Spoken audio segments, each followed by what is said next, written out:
क्या आपने कभी ऐसी झील के बारे में सुना है जो इंसानी कंकालों से भरी हो? जी हाँ, ये कोई कहानी नहीं, हकीकत है। हिमालय की बर्फीली ऊंचाइयों में एक ऐसी झील है जिसका राज आज तक कोई नहीं सुलझा पाया।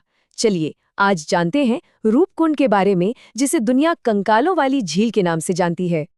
जरा सोचिए, हिमालय में 16,500 फीट की ऊंचाई पर, मतलब इतनी ऊंचाई पर जहां ठीक से सांस लेना भी मुश्किल हो जाता है, जिंदा रहना तो एक बहुत बड़ी चुनौती है।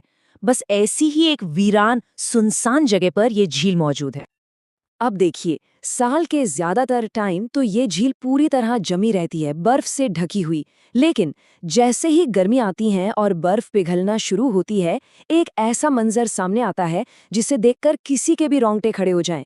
पानी के अंदर, किनारों पर, हर तरफ बिखरे पड़े हैं सैकड़ों इंसानी कंकाल।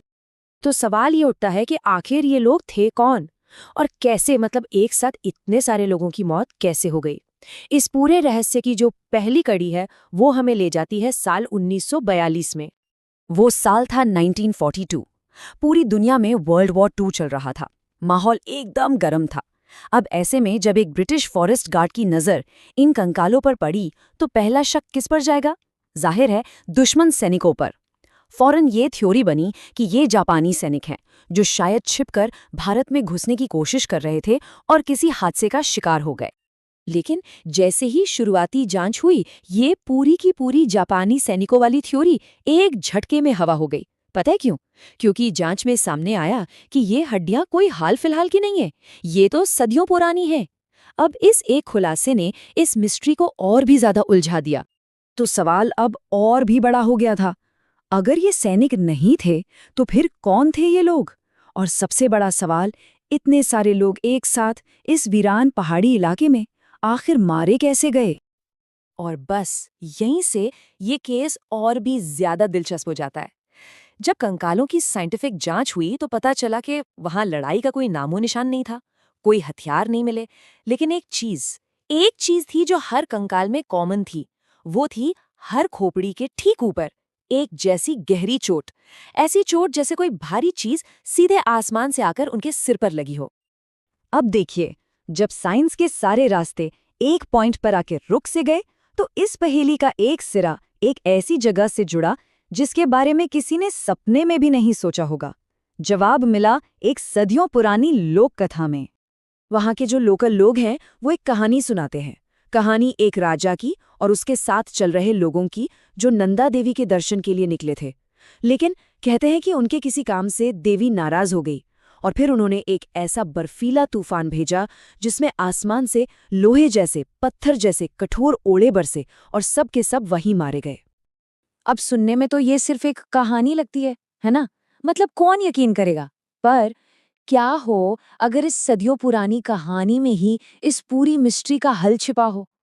तो चलिए अब देखते हैं कि जब इस कहानी को साइंस की कसौटी पर रखा गया तो रिजल्ट क्या निकला। क्या साइंस ने इसे मान लिया? और यहीं पर कहानी में आता है सबसे हैरान कर देने वाला ट्विस्ट। साइंटिस्ट ने कंफर्म किया कि खोपड़ियों पर मिले वो गहरे चोट के निशान किसी हथियार के नहीं थे। वो निशान बने थे क्रिकेट बॉल जितने बड़े और भारी ओलों से, जो सीधे आसमान से गिरे थे। मतलब वो लोक कथा सच साबित हो रही थी। तो बस पहेली सुलझ गई। ये लोग तीर्थयात्री थे जो एक भयानक, मतलब बहुत ही भयानक आसमानी आफत का शिकार हो गए थे। Case closed, right? शायद नहीं, क्योंकि असल कहानी तो अब शुरू होनी थी। हाल ही में हुए एक डीएनए टेस्ट ने इस पूरी की पूरी कहानी को सिर के बल खड़ा कर दिया। इस डीएनए टेस्ट से एक ऐसा सच सामने आया जिस पर पहली बार में तो यकीन करना ही नामुमकिन था। इस टेस्ट ने रूपकुंड के रहस्य को सुलझाया नहीं, बल्कि पहले से कहीं ज्यादा उलझा दिया। तो डीएनए रिजल्ट्स में क्या निकला? पता चला कि मरने वाले लोग किसी एक ग्रुप के नहीं थे, बल्कि 2 बिल्कुल अलग अलग जेनेटिक ग्रुप्स के थे।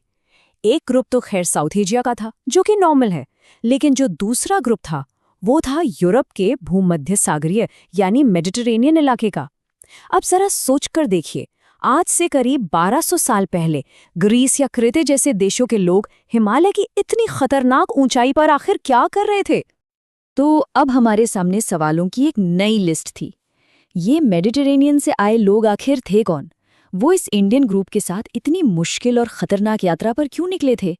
और इन दोनों ग्रुप्स का आपस में क्या कनेक्शन था? तो अब हम ये तो जानते हैं कि उनकी मौत कैसे हुई। वो ओलों वाला तूफान सच था। लेकिन एक नया और कहीं ज्यादा गहरा राज सामने आ खड़ा हुआ कि आखिर वो लोग थे कौन। और इस सवाल का जवाब आज भी एक रहस्य है। और शायद इसीलिए रूपकुंड की वो खामोश हड्डियां आज भी हमसे कुछ सवाल पूछ रही हैं। हम कौन थे? हम इतनी दूर इस अनजान सफर पर आखिर क्यों निकले थे? हमारा मकसद क्या था? और सबसे बड़ा सवाल, आखिर उस दिन हमारे साथ असल में हुआ क्या था?